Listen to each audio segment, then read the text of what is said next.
अरमान ने अभीरा को याद करवाया है। जी हाँ, अरमान ने अभीरा को ये बात याद करवाई है कि उसका परिवार सिर्फ और सिर्फ वो है। जी हाँ, जैसे कि हम लोग आने वाले एपिसोड में देखने वाले हैं कि किस तरह से पहली हेयरिंग हो जाती है। जी हाँ, रूही पर जो केस लगा है उसकी हेयरिंग हो जाती है, जिसके बाद लंच ब्रेक के लिए सब बाहर आ जाते हैं और उसी दौरान अभीरा अपने दूसरे गवाहों को कॉल कर रही होती है कि आखिरकार वो वक्त पर क्यों नहीं पहुंचे। और उसी दौरान मनीष गोयनका अभीरा के पीछे आकर खड़े हो जाते हैं, जिसके बाद अभीरा उनके चेहरे पर गुस्सा देखकर साफ बयां कर रही थी। बयां मतलब समझ पाती है कि मनीष गोयनका जरूर उसे कुछ ना कुछ सुनवाएंगे। वो मनीष गोयनका से बात करना ही चाहती है कि तुरंत से मनीष गोयनका अभीरा पर भड़क पड़ते हैं, ये कहते हुए कि तू मेरी कोई नहीं लगती, मैं बेवजह तुझे अपना समझने लगा था, पर तू मेरी अपनी नहीं, मेरी अपनी तो बस मेरी बेटी रूही है और तू उसकी जिंदगी बर्बाद करने पर तुली है। तू और अरमान मेरे बच्ची से दूर रहो। जी हाँ, जिस पर अभीरा अपने एक्सप्लेनेशन देने की कोशिश करती है तो मनीष गोयनका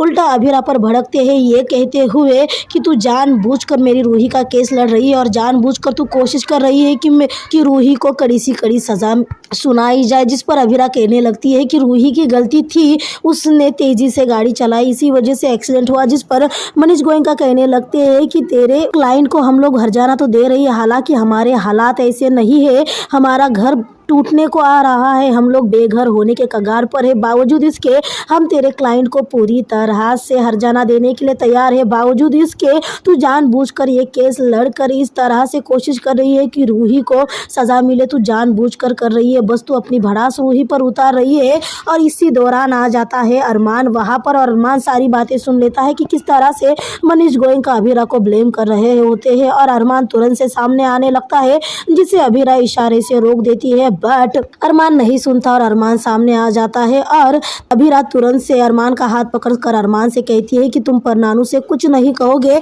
जिस पर अरमान अभीरा पर भड़क उठता है, ये कहते हुए कि अभी तुमने सुना ना कि उन्होंने क्या कहा कि उन्हें तुमसे कोई नहीं रिश्ता रखना, तो फिर तुम लोगों से बेवजह रिश्ते क्यों जोड़ रही हो। तुम्हारी दुनिया, तुम्हारा रिश्ता सिर्फ और सिर्फ तुम्हारी माँ थी, जिनके जाने के बाद अब तुम्हारा परिवार मैं हूँ और मैं ही तुम्हारा परिवार हूँ। मैं तुम्हें याद दिला रहा हूँ कि सिर्फ मैं तुम्हारा परिवार हूँ और लोगों से बेवजह रिश्ते जोड़ना बंद करो। जहाँ पर अपनी फीलिंग्स की कोई परवाह ना हो, तुम्हारे आंसुओं की कोई परवाह ना हो, उन पर तुम अपने आंसू वेस्ट मत करो। जी हाँ, तुम्हारे आंसू जो डिजर्व नहीं करते उनके लिए अपने मूल्यवान यानी अपने काफ़ी कीमती आंसू तुम बर्बाद मत करो। तो ज़रूर देखिएगा ये रिश्ता क्या कहलाता है का आने वाला अपकमिंग एपिसोड, जहाँ पर मनीष गोयनका एक तरफ